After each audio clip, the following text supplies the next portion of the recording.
Plastic pollution is such a problem on our planet, in fact especially in the oceans. A study came out the other day showing that even the Arctic has got microplastics frozen in the sea ice. I mean, that's insane. Does that not blow anyone else's mind?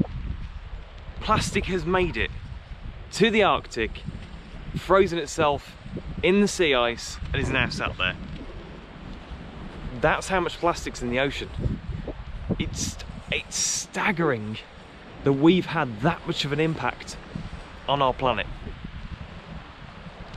Plastic pollution is responsible for a predicted 100,000 marine mammals deaths every single year.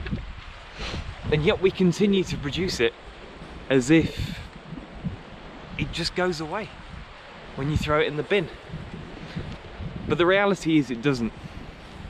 And the sad thing is I'm currently on the west coast of Scotland, and Scotland is known for having some of the most pristine beaches of anywhere in the world.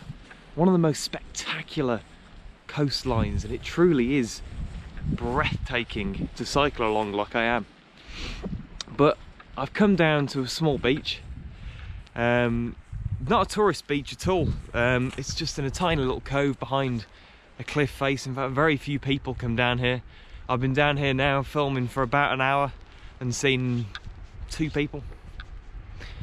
So even a tiny little cove like this, does it have plastic on it? Well, the sad reality is yes. I'm going to take you down to the beach now and just show you what I found. But it's such a problem. Let me show you what I found on this beach. One of the most common places to look out for plastic actually on a beach is along the tide line at the very top. So already you've only got to look in the seaweed there, and that is part of an old fishing net or something like that, which is inevitably plastic. If we keep walking along, again, there we go, more plastic again in the top of the tide line. Let's keep going. Plastic. Plastic. I mean, this just genuinely goes on. It's mind-blowing. How can so much plastic have ended up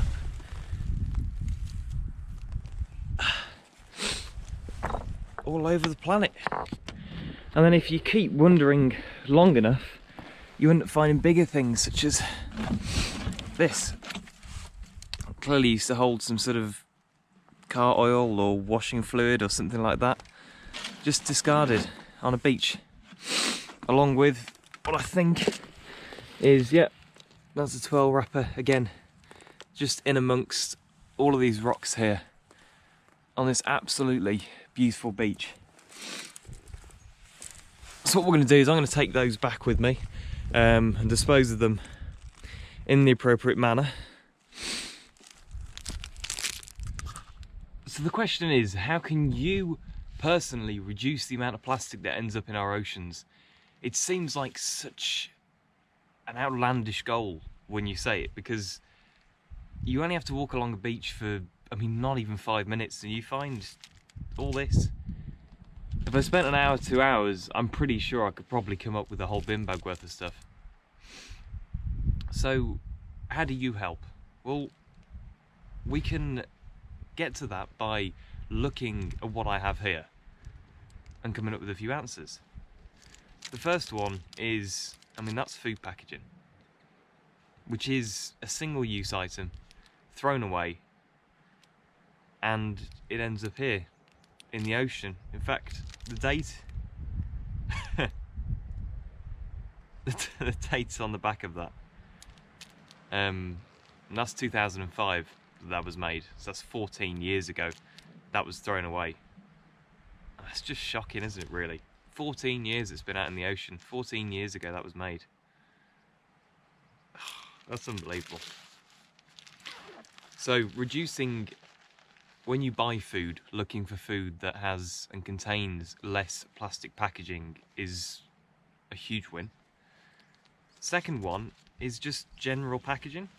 I used to work in a warehouse, and this is from, I think, a pallet or something like that. It's usually plastic strapping that goes around a pallet to keep things onto it. So number two, we need to reduce the amount of packaging we're using on items, full stop. And the packaging we do use needs to be either reusable, compostable, biodegradable, or at least recyclable, because this stuff isn't. I know that for a fact. We used to chuck away absolutely loads of it. In fact, you'd be shocked at how much of this ends up in the trash every single year. But now, the biggest one that I wanted to talk about is what I have left. These are bits of fishing rope, parts of fishing nets, and lines.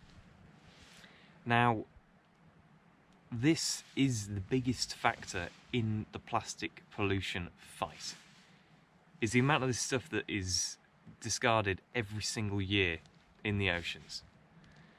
And there's one simple way that you can reduce your impact on the oceans in general and reduce plastic pollution in the ocean, and that is to reduce the amount of seafood you eat. If you eat less seafood's caught. By less seafood being caught, there's less fishing trawlers in the ocean, there's less fish being caught out of the ocean, less nets and less lines end up being discarded every single year. You might just be one person and you think, well, that's not much of an impact, is it, if I just stop? But if you stop, then someone else around you might stop.